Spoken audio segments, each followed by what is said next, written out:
उत्तर प्रदेश में 37 साल बाद एक इतिहास दोहराया गया है, और वो इतिहास है कि कोई भी मुख्यमंत्री कमबैक नहीं करता लगातार। मुलायम 2 बार मुख्यमंत्री बने, मायावती जी बनी, पर एक टर्म हारने के बाद दूसरी बार शायद 85-85 में कांग्रेस आखिरी बार थी जब लगातार वो सत्ता में बनी रह सकी। ऐसे में 273 सीट के साथ भाजपा की वापसी को आप कैसे देखते हैं? नहीं सर, ये तो मतलब एक तरह से ये ऐतिहासिक जीत है, और इस पर मुझे लगता है कि वो जो तमाम चीजें देखी गई थी, तमाम समीकरण बनाए गए थे और तमाम तरह के मिथक रचे गए थे, वो सब जो है वो धराशायी हो गए। और ये हमको ऐसा लगता है कि जो सरकार की अपनी योजनाएं रही, और वो योजनाएं बिना किसी का नाम पूछे, बिना किसी का जाति पूछे, बिना किसी का धर्म पूछे, सबके लिए काम करती रही। असल में उसी का ये परिणाम है, जो ये जीत है। उसमें ना तुष्टीकरण हुआ, ना ये हुआ कि नहीं साहब आप इसके हैं तो आपको मिलेगा और आप उसके हैं तो नहीं मिलेगा, इस तरह की कोई चीज नहीं रही। और हमको लगता है यही वजह है कि इतनी बड़ी जीत हासिल हो पाई, वो भी तब जबकि उत्तर प्रदेश और बिहार की राजनीति में जातियों का बड़ा जोर होता है। उस जोर के पार जाकर 350 सीट लाना साधारण बात नहीं। मेरा ये कहना है कि जो आप देखिए भाजपा के 11 मंत्री हारे हैं, उसमें से अगर हम देखिए शामली को लीजिए, सुरेश राणा जो है वो अशरफ अली खान से हार जाते हैं मंत्री होकर। बरेली के बहेड़ी सीट पर जो है मंत्री छत्रपाल सिंह गंगवार और वो अताउर रहमान से हार जाते हैं। और अगर आप देखें रामपुर देखें, आजमगढ़ देखें, किस तरह से मुस्लिम कैंडिडेट जीते हैं, करीब 35-36 कैंडिडेट जीते हैं और एक तरफा वोट से जीते हैं, मंत्री तक को हारे हैं। उससे मुझे तो नहीं लगता कि मुस्लिम वोट भाजपा को मिला है। नहीं सर, वो देखिए, जब आप अगर हम इस पर बात करेंगे, अगर हम देखिए क्या है कि 2 तरह की विवेचनाएं हो रही हैं। एक तो विवेचना में क्या होता है कि अगर आप एक विवेचना करिए कि हिंदुओं का वोट जाति के आधार पर बटा है और मुस्लिम जो है कंसोलिडेट हुआ है समाजवादी पार्टी की तरफ। लेकिन मैं इसलिए इसको इस तरीके से कह रहा हूं, चूंकि मेरा ये मानना है कि अगर हम हिंदू वोटर में देखें तो हिंदू वोटर में यादव वोट जो है वो चला गया 40%, पिछली बार 35-40% जो भी मिला था भाजपा को, इस बार कुछ नहीं मिला। आप ये देखिए कि उसके बाद में कुर्मी वोटर 50% टूट गया भाजपा से, और उसकी जो भी वजह रही हम उस पर नहीं जाएंगे। राजभर वोट आपसे टूटकर चला गया, आधा वोट वो टूटा। लेकिन इन सब के टूटने के बाद भी अगर भाजपा को 350 सीट मिलती है तो जाहिर तौर पर कुछ और वोट जुड़े होंगे, बावजूद इसके कि ये दिखाई दे रहा है कि नहीं, ये लामबंदी हुई है इस तरह की। उस लामबंदी के इतर अगर तमाम वोट नहीं मिलते तो मुझे लगता है कि जैसे मैं आपको एक उदाहरण दूं, जब हम 5वें और 6वें चरण में आते हैं तो 5वें और 6वें चरण में तकरीबन आप ये देखिए कि 50 से 60 सीटें हैं, और जब आप 7वें चरण में जाते हैं तो वहां तो एक अपना दल का प्रभाव है, लेकिन यहाँ पर तकरीबन 50 से 60 सीटें हैं। और अगर हम दूसरे चरण की बात करें तो ये जो बरेली वाला हिस्सा है जहां से ये गंगवार साहब मंत्री हुआ करते थे, केंद्रीय मंत्री, तो ये जो इलाका है, इस इलाके में इस बिरादरी का बड़ा प्रभाव है और इसमें तकरीबन 25 से 30 सीटें ऐसी हैं जहां पर ये जातीय निष्ठा के अनुसार से जो है वोटिंग करते हैं। जैसे आप देखिए, एक अभी तो सबसे बड़ा उदाहरण सिराथू ही है। सिराथू में अनुप्रिया पटेल के जाने के बाद भी वहां जो पटेल वोटर है उसने पल्लवी पटेल को वोट किया।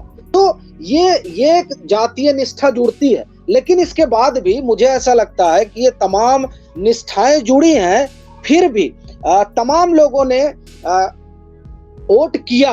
नहीं तो सर, मैं नहीं मानता कि 350 सीट, हाँ ये ठीक बात है कि आपने जैसे थाना भवन वाली सीट आपने बताई जहां से सुरेश राणा हार रहे हैं, वहां पर एक तरीके का पोलराइजेशन हुआ है। रामपुर के पांचों के 5 सीट, आजमगढ़ के सारे सीट, शामली के सारे सीट, कैराना नाहिद हसन जीता, यानी सारे वो जहां पे हम लोग शुरू से बात कर रहे थे, वो जहां इनकी पॉपुलेशन 35-40% हो चुकी है जी, वहां सारा का सारा सीट भाजपा हार जाती है न। वहां आप देखिए कि वहां तो गठबंधन का, पिछली बार गठबंधन नहीं था तो उसका असर दिखाई दिया था, लेकिन इस बार गठबंधन हुआ तो उसका असर नजर आया। फिर आप देखिए शामली हुआ, शामली में तकरीबन कैराना सीट पर 20 से 22 हजार वोट से जीते हैं नाहिद हसन, ये बड़ी चीज है। और फिर आप देखिए यहाँ की तीनों सीट हार गए, वो दंगाई है। हाँ। उस पे इतने क्रिमिनल केस हैं उस पर, वही चीज यहाँ वो सीटें हार गए। फिर आप मुजफ्फरनगर में देखिए, वहां भी सीटें हारी भाजपा, 4 सीटें। और फिर आप मेरठ में देखिए, मेरठ में वो सीटें हारे। आप यहाँ बागपत में तो बहरहाल भाजपा ने बहुत अच्छा किया। तो ये है कि ये जो बुंदेलखंड में भाजपा का, जबकि बुंदेलखंड में भाजपा ने पहली बार, बुंदेलखंड में पानी, विकास, ये सब हुआ। पर अगर मत परसेंट हम देखिएगा तो बुंदेलखंड वो इलाका है जहां भारतीय जनता पार्टी को मत हिस्सेदारी में गिरावट दर्ज देखी गई है बुंदेलखंड में।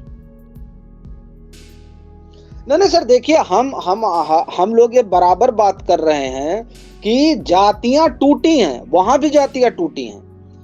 जो जिस तरीके का वोटिंग पैटर्न 2017 का था, उसके बरक्स अगर आप 2022 का देखेंगे तो 2022 में जातियां टूटी हैं। और उसका देखिए, उसका एक बड़ा कारण रहा महंगाई बहुत बड़ा कारण रहा। लोग इसको माने या ना माने वो अलग बात है, लेकिन आप जब जमीन पर टहलते हैं तो जमीन पर वो दिखाई देती है। उत्तर प्रदेश का जो परिणाम रहा वो दरअसल वो बुलडोजर बाबा की जो छवि है, उस छवि ने इस तरीके का परिणाम दिया।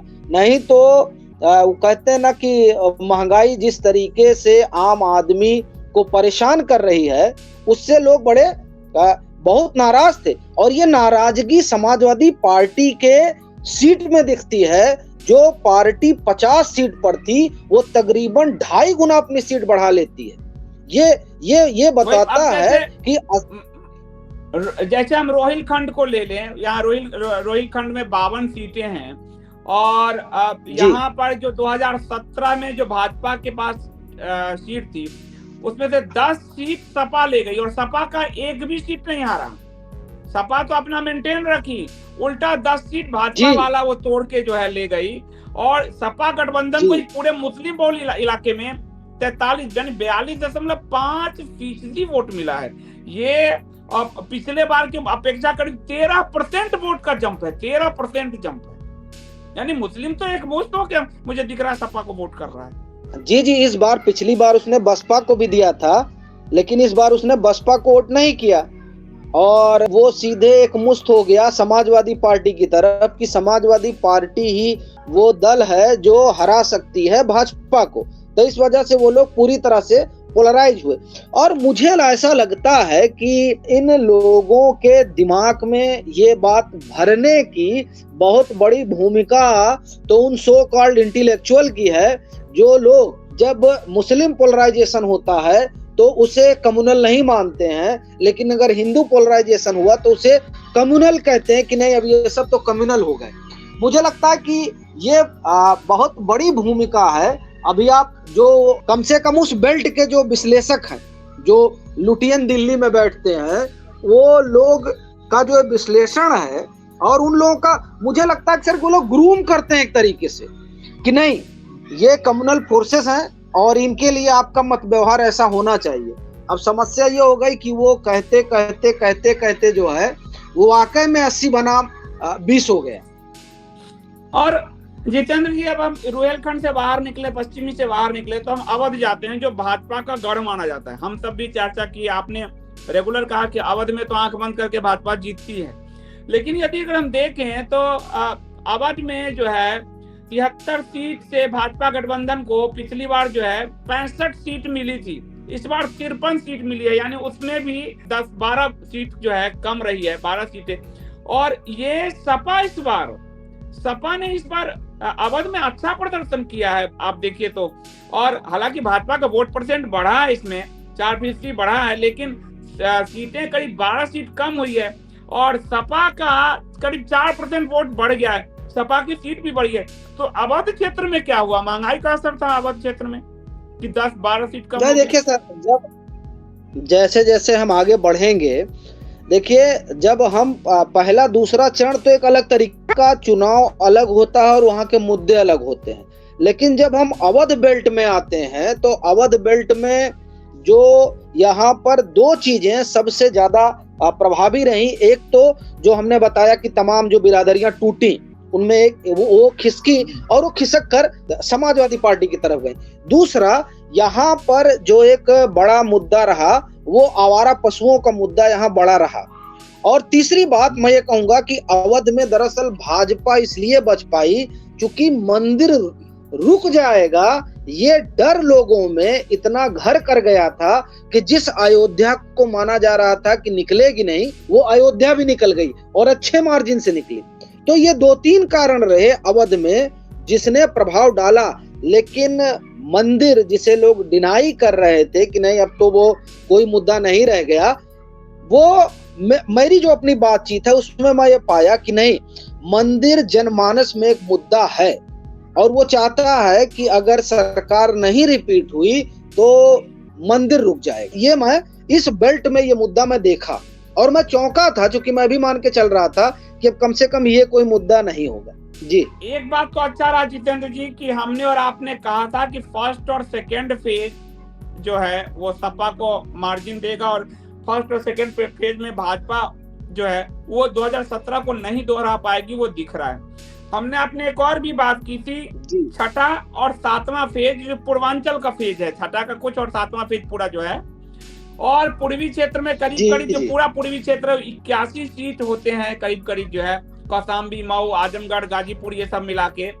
और इसमें से सपा जो है 44 सीट जीती है, 36 में बीजेपी जीती और 44 सीट सपा, जो हम और आप अंदेशा जता रहे थे कि पूर्वांचल में भाजपा को गच्चा मिलेगा, वो दिख रहा है रिजल्ट में।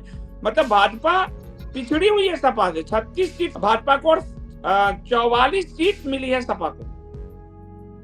नहीं सर, वहां जब हम जैसा कि हम लोग बात भी कर रहे थे कि 6वें 7वें चरण तक आते आते चुनाव इतना स्थानीय हो गया था कि सीट दर सीट वोटर का व्यवहार बदल रहा था कि इस सीट पर वो सपा के साथ है तो उस सीट पर भाजपा के साथ हो गया। आप आगे वाली सीट पे गए तो पता चला फिर वो भाजपा के साथ खड़ा है, उससे आगे गए पता चला रही है तो सपा में गया। मतलब आप ये समझिए कि सपा का प्रत्याशी चला गया और उसने कहा कि साहब देखिए ये समस्या, वो सारी समस्या आपकी दूर हो जाएगी। पता चला वो भाजपा छोड़ के नहीं अब इसको वोट देना है, ये हमारी समस्या दूर कर देगा। इस तरह से चीजें बदली हैं। दूसरा, जो गठबंधन हुआ, जिस तरह से पहले 2 चरण में समाजवादी पार्टी का और जयंत चौधरी के गठबंधन का असर रहा, उसी तरह जब आप 6वें और 7वें चरण में जाते हैं तो वहां पर जनवादी पार्टी, ये जो नोनिया का एक दल है और दूसरा ओम प्रकाश राजभर का, इन 2 लोगों का प्रभाव यहाँ पर रहा। और दूसरा, ये जब ये इलाका है, इस इलाके में यादवों की अपनी अच्छी खासी आबादी है। आप आजमगढ़, मऊ, जौनपुर, ये सब बेल्ट माना जाता है, इनका बहुत बड़ा बेल्ट है। तो यहाँ इनका असर रहा और इस वजह से ये माना जा रहा था कि यहाँ पर समाजवादी पार्टी बहुत अच्छा करेगी। आप 2017 में देखिए सर, 2017 में तो भाजपा की आंधी सुनामी सब कुछ थी, उसमें भी 7वें चरण में भाजपा सिर्फ 29 सीट पाती है 54 में से। तो असल में सपा और बसपा यहाँ पर पारंपरिक रूप से बड़ी मजबूत रही है और मुझे लगता है कि यहाँ पर जो भाजपा कुछ बचा पाई उसमें बड़ी भूमिका, एक तो ये जो बाइपोलर चुनाव हुआ और दूसरा ये जो बहन जी का वोटर है उसके दिमाग में जो एक बात रहती है हमेशा, वो ये कि हमें साइकिल के साथ नहीं जाना है, उसने बड़ा प्रभाव डाला। इस वजह से भाजपा जो कुछ भी वहां और बेहतर कर पाई वो करने में सक्षम हुई। और इसमें मैं एक और भूमिका देखता हूँ, प्राइम मिनिस्टर का लास्ट में जो कैंपेन हुआ है उसका असर दिखा। जैसे मैं कह रहा था कि वाराणसी का जो दक्षिण सीट है, नीलकंठ तिवारी, जी, उनकी स्थिति ये थी कि वो हार रहे हैं और आप देखिएगा कि पिछली बार 17,000 वोट से जीते थे, इस बार वो 11,000 वोट से मात्र जीत पाए हैं। 12 चक्र का मैं उसका चरणबद्ध तरीके से बताता हूँ। 12 जिस समय भाजपा वो 40 साल से वो सीट भाजपा के पास है, 40-45 साल से। 12वां चक्र में स्थिति ये थी कि जो किशन दीक्षित है उसको 45,990 वोट थे और नीलकंठ तिवारी को 47,000 वोट थे, यानी 1,000-2,000 का अंतर चल रहा था। फिर आपको 15 चक्र जब हुआ, 15वां चक्र चल रहा था, तो नीलकंठ तिवारी पिछड़ गए 57,000, किशन दीक्षित 59,000 के करीब। फिर 16 चक्र में आप देखिएगा कि फिर किशन दीक्षित आगे निकल गए, नीलकंठ तिवारी फिर 61,000, वहां फिर पिछड़ गए वो। फिर 18वां चक्र में किशन दीक्षित 71 पे पहुंच गए, नीलकंठ 68,000 पे, यानी 3-4 हजार का गैप मिला वहां पे। और 19वां में नीलकंठ से किशन दीक्षित 7,000 वोट से आगे थे, यानी इतना टफ फाइट चल रहा था कि नीलकंठ तिवारी हारने के पोजीशन में थे। 77,783 वोट किशन दीक्षित को मिला थे 19वां चरण तक, नीलकंठ को 70,582 मिले। और जो 22वां चक्र है, वो जो लास्ट वाला चक्र है, जो 2-3 चक्र, वो पूरा मुस्लिम इलाका था। और बड़ी ताज्जुब की बात है कि मुस्लिम इलाके में से नीलकंठ तिवारी निकल गए, यानी 19 चरण तक नीलकंठ तिवारी हार रहे थे, 7,000 वोट से हार रहे थे, और आखिरी के 3 चरण में वो गेन करते हैं और 11,000 वोट से जीत जाते हैं। तो वो दिखा रहा है कि प्राइम मिनिस्टर, या तो मुस्लिम वोट तो भाजपा को कौन देगा, तो प्राइम मिनिस्टर के कारण मुस्लिम वोट गया होगा, क्योंकि वो आखिरी 3 चरण पूरा मुस्लिम इलाका है जहां से नीलकंठ तिवारी ने मार्जिन लिया है। नहीं, जाहिर चीज है सर कि वो पीएम का जाना वहां ये तो असर किया, और वो दिख भी रहा था वहां पर। जो हम लोग बात भी कर रहे थे, वो साफ लोग बता रहे थे कि नहीं, माहौल बदला हुआ है। नहीं तो वहां पर इन्हीं की नहीं, वहां पर तो 4 सीटें फंसी हुई थी।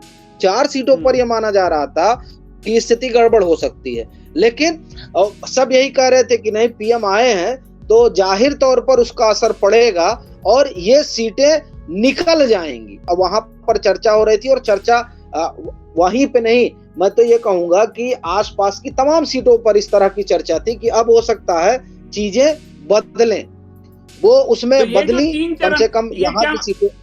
ये जो 3 चरण है, 19 चरण तक नीलकंठ तिवारी जो धर्मार्थ मंत्री थे योगी सरकार में, और जिनके कार्यक्रम में ये मंदिर टूटा, विश्वनाथ कॉरिडोर, वो 19वें चरण में 7,777 वोट से पिछड़ रहे थे। ये जो 3 चरण आखिरी खुला है, और जो माना जाता है वो मुस्लिम इलाका था, जिसके कारण लोग मान रहे थे नीलकंठ तिवारी हार जाएंगे, वो मुस्लिम इलाके से वोट निकला है नीलकंठ तिवारी का। ये क्या मुस्लिम बुनकर हैं जो बुनकरों को फायदा मिला है? नहीं सर, देखिए, हम जो आपसे पहले कह रहे थे, असल में हुआ क्या है कि जैसे आप देखिए, कई जो जिन्हें हम 2 तरीके का मुसलमान है, एक अशराफ, एक पसमानदा। और जो अशराफ हैं, अशराफ वालों में ज्यादा समस्या है, वो सबसे बड़े सेकुलर हैं, उन्हीं को सेकुलर कीड़ा काटा हुआ है। पसमानदा को इस तरह से सेकुलर कीड़ा नहीं काटा हुआ है। तो वो जो पसमानदा हैं, ये वोट करते हैं। और वहां के जिस इलाके की हम लोग बात कर रहे हैं, जहां बुनकर वाली बात कर रहे हैं, तो जो योजना चली है, इसको हम कहें योगी सरकार की, जिसमें 1 डिस्ट्रिक्ट 1 प्रोडक्ट वाली, उसमें बहुत से यहाँ पर बुनकरों को उसका फायदा हुआ है, ऐसा नहीं है। और जो तमाम, चाहे वो सेंटर की हो चाहे स्टेट की हो, उसका लाभ इन लोगों को मिला है। यही वजह है कि ऐसा लगता है कि वहां पर इस तरीके का स्विंग देखा गया, जो आप बता रहे हैं कि नहीं, बाकी वो जो 3 चरण थे वहां पर मेरे पास चरण वाइज तरीके से है। अगर मैं इसको ऐसे जोड़ूं, क्योंकि मैं थोड़ी धृष्टता कर रहा हूं और पत्रकारों को ये छूट मिलता है कि 19 चरण तक जो हिंदू वोटर का पूरा इलाका था, फिर मैं बता दे रहा हूं लोगों को, नीलकंठ तिवारी को 70,582 वोट मिले थे, और किशन दीक्षित को 77,783 वोट मिले थे, करीब 7,000 वोट से आगे थे। 3 जो चरण लास्ट के 19 के बाद 20, 21, 22, यानी 3 चरण जो है 22 चक्र में, और 22वां चक्र में नीलकंठ तिवारी को जो है आपको 22 चक्र के आखिरी जो 3 चरण है जिसमें मुस्लिम वोट मिले हैं। अब इसको मैं थोड़ी धृष्टता लेता हूँ। क्या विश्वनाथ कॉरिडोर में मंदिरों के विध्वंस से हिंदू नाराज होकर नीलकंठ तिवारी को वोट कर रहे थे, और क्या मुस्लिम खुश होकर नीलकंठ तिवारी को वोट कर रहे थे? अगर ये मैं धृष्टता करूं तो मैंने थोड़ी धृष्टता की है कि हम 19 चरण तक अगर देखते हैं, हम चरण वाइज इसलिए उस जगह का दे, तो जो हिंदू वोटर्स हैं उनका वोट नीलकंठ तिवारी को मिला है। क्यों नहीं मिला? क्योंकि वो लगातार, लेकिन वहां वो 5-7 हजार से पीछे हो रहे हैं। 3 जो मुस्लिम इलाके खुले हैं का 1 वोट मिला है। क्या हम ये माने कि जो कॉरिडोर बना है उस निर्माण से खुद, या फिर ज्ञानवापी बच गया है उससे मुस्लिम खुश, या फिर जो पुराने मंदिर टूटे हैं उससे मुस्लिम खुश, उन्होंने नीलकंठ तिवारी को वोट किया? क्योंकि मुस्लिम टैक्टिकल वोटिंग में माहिर हैं। मुस्लिम को समझ पाना इतना, वो हमेशा अपने फायदे में वोट करते हैं, इसमें नो डाउट है, वो चाहे पर्सनल फायदा हो या मजहबी फायदा हो। नहीं सर, मैं ये नहीं मानता कि वो इतना मतलब इतने वो कॉम्प्लिकेटेड है कि उनको समझना बड़ा मुश्किल है। उनको समझना कोई बहुत मुश्किल बात नहीं है। वो जाहिर तौर पर उनको माना जाता है, अभी तक उनका जो ट्रेंड है वो यही रहा है कि वो खिलाफ में वोटिंग करते रहे हैं। लेकिन इस बार जो हमारी आपकी निजी बातचीत में भी हमने ये बात का जिक्र किया था कि कई जगह से ये बात आ रही है कि पसमानदा जो है उन्होंने वोट किया है। अब ये जो आपका सवाल है कि वो मंदिर टूटने से खुश होकर वोट किए या ज्ञानवापी बच गया उससे खुश होकर वोट किए, तो ये जो एक सेट मैं ये कहूँ कि जो एक धारणा है, उस धारणा से देखा जाए तो मंदिर टूटने से खुश होकर वोट किए होंगे। लेकिन मुझे लगता है कि जितेंद्र जी, मैं अंदर गया था और मंदिर तोड़ने में मैं इसका गवाह हूँ। मंदिर तोड़ने में बड़ी संख्या में जो वर्कर्स हैं, तो मैं कंपनी भी बता देता हूँ, कंपनी प्रहलाद पटेल जी की कंपनी है जो गुजरात से आते हैं, और बड़ी संख्या में वर्कर मुस्लिम है वहाँ, क्योंकि हिंदू मंदिर मूर्ति तोड़ने के लिए मना कर रहे थे, शिवलिंग तोड़ने से मना कर रहे थे। और बाद में वो अखबारों में भी आया था कि कई जो एक्सीडेंट साइड में मरे उसमें रोहिंग्या मिले, और मैं स्वयं अंदर गया था, बात करके दाढ़ी बने देखे थे। हो सकता है उनको लाभ भी मिला, क्योंकि काम में वर्क में लाभ भी मिलता है, इसमें कोई बड़ी बात नहीं है, क्योंकि बहुत सारे लोगों को उसमें लाभ मिला है, वेतन मिले हैं, पैसा मिला है, इसमें तो कोई बड़ी बात नहीं है। हो सकता है ये भी हो। नहीं, वो देखिए, अब वो तो होने को तो वहाँ कुछ भी हो सकता है। हाँ, क्योंकि मैं चरण वाइज कर रहा हूँ। ये जो चरण वाइज का सीट का है मेरे पास, वो 19वें चरण तक पिछड़ रहे हैं, एकाएक वो बढ़ते हैं। बिल्कुल नीलकंठ तिवारी आखिरी में बढ़ते हैं, और वो उस इलाके से बढ़ते हैं जो मुस्लिम इलाका है। नहीं, हम कह तो रहे हैं कि सर कि इस पे तो कई नजरिए से बात हो सकती है कि हाँ, उसमें मंदिर, मैंने यही तो कहा कि मैं भी दृष्टता कर रहा हूँ, मेरा नजरिया मैं दूसरा ले रहा हूँ, मैंने ये बात कहा है। क्योंकि मुझे एक बात तो समझ में आती है, उन लोगों के थॉट प्रोसेस में, हमारे थॉट प्रोसेस में विकास, देश, बहुत सारे चीजें आती है, उनके थॉट प्रोसेस में मजहब फर्स्ट है। वो जब अल्लामा इकबाल से लेके और इन लोगों ने तक कहा है ये बात, तो उस थॉट प्रोसेस को ऐसे नहीं सर, हम उस प्रोसेस नहीं सर, हम इग्नोर नहीं कर सकते हैं। हाँ। लेकिन हम जो ये मेरा मानना नहीं, मैंने तो ये देखा है, ये जो हम बात कर रहे हैं वो उस इलिट मुस्लिम की कर रहे हैं, उस अभिजात मुस्लिम की कर रहे हैं, जो अब आप ये कहे जो आजम खान, ये वो अभिजात हैं। लेकिन जो हमारे आपके गांव में काम करता है, और जो हमारे यहाँ आपके यहाँ या ऐसे जो लोग हैं उनके यहाँ मजदूरी करके जीवन यापन करता है, मुझे नहीं लगता है कि उसके लिए सबसे पहले वो प्रायोरिटी है जो प्रायोरिटी आजम खां के लिए होगी, या और जो जिन्हें हम अशराफ कह रहे हैं उनके लिए।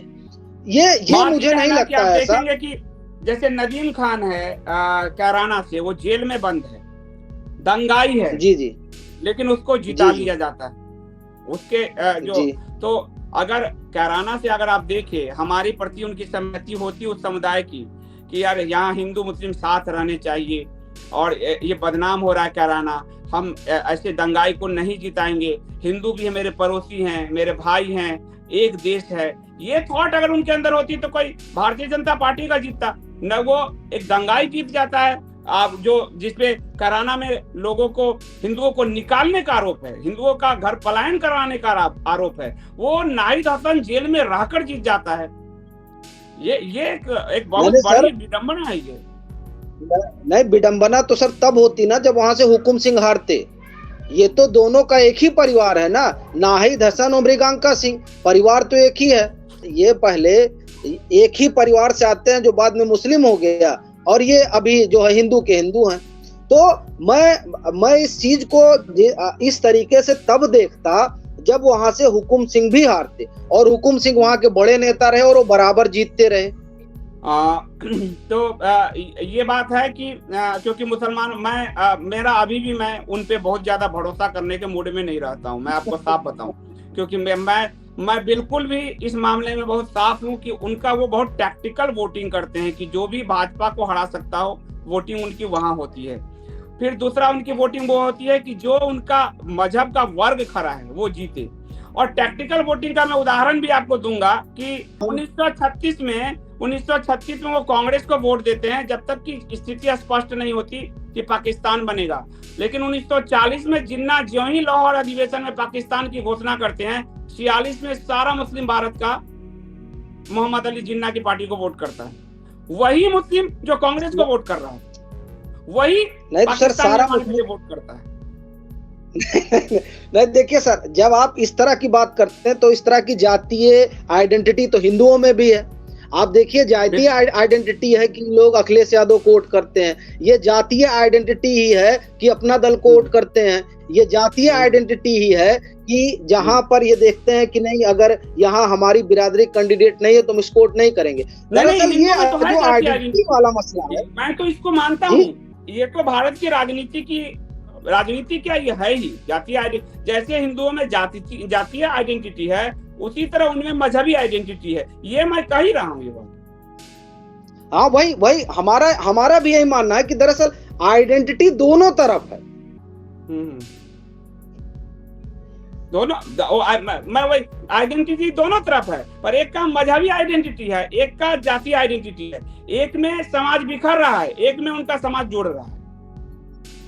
एक जब जातीय बात करते हैं तो कहते हैं प्रोग्रेसिव है, लेकिन जहां मजहबी बात आ जाती है कि वो नहीं, जब वो मजहबी रूप से वोट करते हैं तो प्रोग्रेसिव है।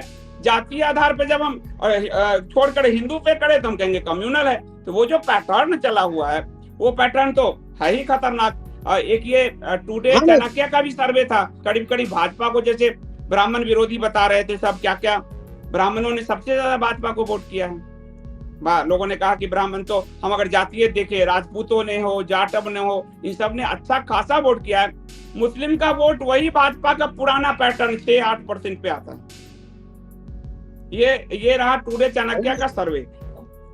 तो ब्राह्मणों को बड़ा बदनाम किया गया है, ब्राह्मणों को कि ब्राह्मण भाजपा विरोधी हैं, ढेकना है। 65% ब्राह्मणों का वोट गया बीजेपी को। जी पिछली बार 70 गया था। हाँ तब 70 गया था, तब भी 5% टूटे। लेकिन मुस्लिम तो वही 6-8% पे है, पिछली बार भी 8% दिखाया गया था, तो बढ़े किधर से?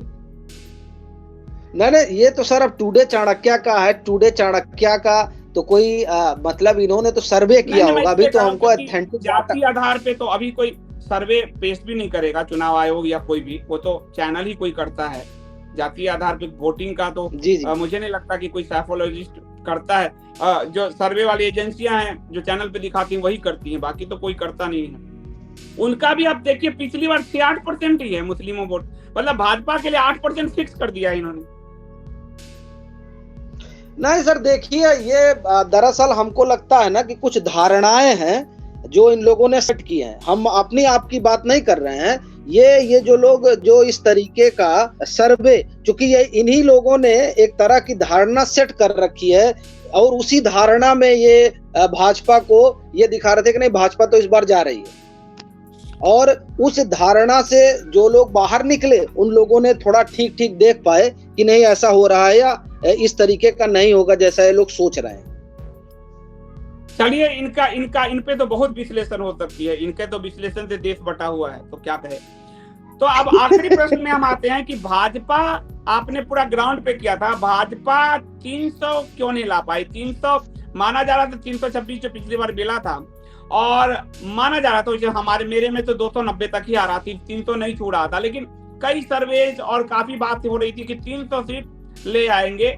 तो 300 सीट के रास्ते में अड़चन क्या क्या रही अगर हम पॉइंट वाइज देखें? नहीं सर, ये हम लोग शुरू से मान रहे थे कि 300 सीट नहीं आएगी। वो पहली चीज तो यह है कि 2017 एक्सट्रीम था। अब आप 325 पाए थे तो अब 350 तो आप पा नहीं सकते हैं। 325 पाए थे तो आप नीचे आएंगे ही, एक बात। दूसरी बात, जब आप 325 सीटें पाते हैं तो आकांक्षाएं बहुत होती हैं, और कोई भी सरकार हो वो 5 साल में उन आकांक्षाओं पर खरी नहीं उतरती है, एक बात। क्योंकि 325 का मतलब आपको सब दे दिया गया कि आप 5 साल में पूरा उलट पुलट देंगे, लेकिन जो 40 साल 50 साल 60 साल से हुआ उसको कोई सरकार 5 साल में उलट पलट नहीं पाएगी, क्योंकि ये पूरा सिस्टम होता है। एक दूसरा, इस बार जो अभी जैसा कि आपने टुडे चाणक्य का भी दिखाया, तो कई जो जातियां हैं वो जातियां इस बार जो पिछली बार उनको जिन जातियों का 70% 80% वोट मिला था, वो वोट कम हुआ। जैसे बिंद 50% कम हो गया, राजभर 50% कम हो गया, ब्राह्मणों का 35% मतलब 65 मिला, आप 35 आपसे निकल गए। यादव आपको पिछली बार 10%, 20%, 25% मिला था, और उसकी वजह यह थी कि उनकी अपनी नाराजगी थी अपनी पार्टी से, इस वजह से भी मिला था, वो भी आपको नहीं मिला। फिर जो हम कुर्मी वोट की बात कर रहे हैं, वो भी अपने ये कहिए कि 50% वो टूटा। तो ये जो जातियों में बिखराव हुआ, और खासकर वो समाजवादी, मैं समाजवादी ही कहूंगा, चूंकि वो तो बसपा में गए नहीं, क्योंकि बसपा में गए होते तो बसपा की स्थिति बेहतर होती। ये यहाँ से टूटे, और जो वेलफेयर स्कीम रही जिसने बड़ा प्रभावित किया बसपा के वोटरों को, वो भाजपा के साथ जुड़े। इसकी वजह से भाजपा 250 तक पहुंच पाई, और ये जो बिरादरियां टूटी, इस टूटन से ये लग रहा था कि भाजपा 225 तक जाएगी। लेकिन इनके टूटने के बाद में भी वो जो वेलफेयर स्कीम वाली, जिसे हम कह रहे हैं कि बहन जी को 12.5% वोट मिला, उनका 8% वोट कहाँ गया, ये अपने आप में रहस्य है। गया कहाँ? तो गया का मतलब गायब थोड़े हुआ होगा, वो मिला भाजपा में, उसकी एक बड़ा शेयर आया। कुछ सपा में भी गया होगा, लेकिन मुझे लगता है कि उससे भाजपा को ज्यादा आया, और यही कारण है कि भाजपा 250 तक पहुंच पाई, तमाम जो जातियां अलग अलग खिसकी उसके बाद भी। तो अब मैं आपसे छोटे छोटे 2-3 प्रश्न आगे का लेता हूं कि क्या अगले मुख्यमंत्री योगी आदित्यनाथ जी होंगे, तो उनका शपथ ग्रहण का कुछ आपको आइडिया मिल रहा है? आप लखनऊ में हैं कि शपथ ग्रहण कब हो सकता है, और योगी आदित्यनाथ जी के नाम पे मुहर कब लगेगा पार्टी आलाकमान द्वारा? तो वो तो सर हमको लगता है कि अब उसमें मोहर जैसी तो कोई बात नहीं होगी, मोहर तो लगा ही है। अब ये तो सर उसमें हमको लगता है कि अभी देखिए, आज उनकी कैबिनेट की बैठक चल रही है, मुख्यमंत्री ने आज कैबिनेट की बैठक बुलाई है, वो मतलब अंतिम बैठक है। उसके बाद में तो फिर वो शपथ ग्रहण लेंगे और फिर नए सिरे से जो अपनी कैबिनेट बनेगी। तो अभी इस तरह विधायक दल की बैठक में नेता चुना जाना, ये तो औपचारिकता रही है, हमेशा करना ही पड़ता है। जी जी जी जी जी। तो वो हमको लगता है कि अभी मेरा मानना है कि आज उनकी कैबिनेट की बैठक होगी, जो कहा जा रहा है कि अंतिम बैठक होगी। उसके बाद में हमें लग रहा है 1-2 दिन में ये सारी औपचारिकताएं पूरी हो जाएंगी, क्योंकि पिछली बार 18 मार्च को शपथ ग्रहण हुआ था, 18 या 19 मार्च को जो सरकार गठित हुई थी।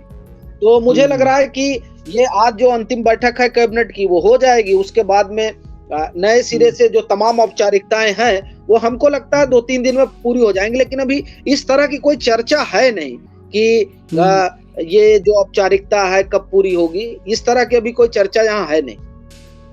तो क्या लग रहा है, होली के बाद होगा शपथ ग्रहण या उससे पहले भी हो सकता है? नहीं, होली तक तो बहुत लंबा हो जाएगा, हमको लग रहा है उतना लंबा नहीं जाएगा। दूसरा कि क्योंकि वो जीत में आप स्वतंत्र देव सिंह जी की कितनी बड़ी भूमिका देखते हैं, क्योंकि स्वतंत्र देव सिंह ने एक बेहतरीन रणनीति को जो है अपनाया है, और जो ओबीसी वर्ग है जिससे वो खुद आते हैं उसको एकजुट करने में उनकी बड़ी भूमिका मानी जा रही है। तो स्वतंत्र देव सिंह जी की इस जीत में आप कितनी बड़ी भूमिका देखते हैं? नहीं, देखिए, मैं सबसे पहली चीज तो ये रही कि बतौर ओबीसी देखा जाए तो ये जाहिर तौर पर जो मतलब 300 तो मुझे लगता है 300 तो जो एक बड़ा बेंचमार्क था। और वैसे भी जब आप कहीं गोल करना होता तो हमेशा गोल बड़ा ही रखा जाता है, तो मैं उस पर तो नहीं जाऊंगा। लेकिन ये जरूर कहूंगा कि एक बतौर ओबीसी चेहरा, और वो आज एक वो बड़ा ओबीसी चेहरा बन चुके हैं, तो उस लिहाज से उन्होंने बांधे रखा। खासकर उनकी वो जिस बिरादरी से आते हैं, वो बिरादरी जिस तरह से वोटिंग करती है, वो भाजपा के साथ जुड़ी रही। ये बहुत बड़ी बात। और क्योंकि वो बहुत अच्छे संगठन करता भी हैं सत्येंद्र देव सिंह। जी, इसीलिए कह रहे हैं कि वो जुड़ी रही है, बहुत बड़ी बात है। क्योंकि आप देखिए कि जो अपना दल का प्रभाव है, वो प्रभाव 7वें चरण में है। और बड़ी दिलचस्प बात है कि जिस चरण में उसका प्रभाव है, उसी चरण के चुनार से स्वतंत्र देव सिंह भी आते हैं। तो जाहिर तौर पर इनकी एक बड़ी भूमिका रही। वरना जिस तरीके से एक हवा चल रही थी कि ओबीसी टूट रहा है, ये साफ तौर पर सब कह रहे थे कि गैर यादव टूट रहा है भाजपा से। और वो टूट क्या रहा है, वो टूटना भी मैं नहीं कहूंगा, वो शिफ्ट हो गया है। ये बात हो रही थी कि वो शिफ्ट हो गया है। तो ये उनके संगठन का मतलब उनका ये कौशल रहा, जो उनकी अपना संगठनिक कौशल है, उसकी वजह से टूटा नहीं बल्कि और जुड़ा। वो आप देखिए कि कई लोगों को वो जोड़ पाए। नहीं तो ये बात ठीक है कि ये चर्चा एकदम थी, और इसीलिए यहाँ पर तमाम विपक्ष और मैं ये वैसे कहना तो नहीं चाहिए, लेकिन अब मैं कहूंगा कि विपक्ष के पेरोल पर जो कुछ लोग यहाँ ये बता रहे थे कि सब शिफ्ट हो गया है और इस बार तो पूरा उलट पुलट जाएगा। पता नहीं उनके वो जो लोग पेरोल पे थे उनका भुगतान होगा कि नहीं होगा, क्योंकि उन्होंने तो 300 सीट दे रखी थी। भाई वो उनको समाजवादी 2 BHK मिलता है। अखिलेश यादव की तरफ से कहा जाता है 2 BHK मिलता है, आरोप लगता है। अच्छा, तो नहीं, तो वो हमको भी नहीं मालूम है, लेकिन हम तो ये देख रहे थे कि जिस तरह से 300 सीटें दी जा रही थी, तो हमने इसीलिए कहा कि वो पेरोल पे रहे होंगे। अब पता नहीं 300 सीट तो आई नहीं, तो अब भुगतान होगा कि नहीं मालूम नहीं। यश भारती के जरिए 50,000 रुपए का पेंशन मिलता था हर महीने, जिसे महाराज जी ने बंद कर दिया। हाँ, नहीं, ये थोड़ा गड़बड़ हुआ। अगर हम अपने लिहाज से देखें तो चलता तो कम से कम हम लोगों को तो मिल जाता। केशव प्रसाद मौर्य जितने ताकतवर मंत्री, खासकर उप मुख्यमंत्री रहे, वो उनके सहित 11 मंत्रियों की हार को आप कैसे देखते हैं? नहीं सर, ये बाकी ये बहुत अच्छा। मैं एक बात बता दूं, केशव प्रसाद मौर्य संगठन के बहुत अच्छे संगठन के कार्यकर्ताओं से बड़ा उनका जुड़ाव रहा, फिर भी उनकी हार हुई है। तो और जितेंद्र जी से मैं पूछ रहा हूँ कि कैसे हो गई है? नहीं सर, ये एक बड़ी पहेली है, और कि हारे कैसे वो। लेकिन जो मैं समझ पा रहा हूँ, क्योंकि इनके बारे में, इनके इलाके में ये बात एकदम प्रचलित है कि बतौर ये बड़े सुसभ्य सुसंस्कृत आदमी है। एक दूसरा मतलब एक जो व्यवहार होता है, दूसरा इन्होंने कौशाम्बी में बड़ा काम कराया। अगर हम इलाहाबाद के काम को इस लिहाज से देखें कि वहां कुंभ था, तो कुंभ की वजह से वहां पर बहुत काम हुआ। तो अगर हम उसको एक तरफ रखें, तो कौशाम्बी में ये आम चर्चा है कि कौशाम्बी में इन्होंने बहुत विकास कराया। मुझे ऐसा लगता है कि इतना बड़ा चेहरा होने के बाद, जबकि आप देखिए 2017 में ये प्रदेश अध्यक्ष थे, जब भाजपा जो है एक बड़ी जीत हासिल की, और संगठन वाला आपने बताया है कि एक बड़े कुशल संगठन करता है, कार्यकर्ताओं से सीधे जुड़े रहते हैं। लेकिन इसके बाद भी अगर हम वहां हार इनकी देखें, तो मुझे 2 बातें समझ में आती हैं। पहला ये कि वहां का जो जातीय समीकरण है, उस जातीय समीकरण में ये फंस गए। और फिर वो जो आप कहते हैं ना कि आप नहीं, मतलब एक जो आम धारणा है कि जो मुस्लिम है वो हमेशा भाजपा को हराने के लिए वोटिंग करता है। तो तकरीबन 19% उनकी आबादी है सिराथू में, और वहां पर पटेलों की अच्छी आबादी है। और दूसरा जो तीसरी वहां आबादी है, वहां पासियों की अच्छी आबादी है। ये 3 आबादी मिलकर, और ब्राह्मण है वहां, 19% ब्राह्मण भी हैं, लेकिन 19% मुस्लिम भी है। और पटेल वहां पर जो अभी पीछे जीते थे, वो पटेल ही जीते थे। मुझे ऐसा लगता है कि जो पासी वोटर है, इंद्रजीत सरोज मंझनपुर से हैं, जो पहले बसपा में हुआ करते थे, अब वो सपा में चले गए। वो पासियों के बड़े नेता हैं, कौशाम्बी जिले के। कौशाम्बी में उनका बड़ा प्रभाव है।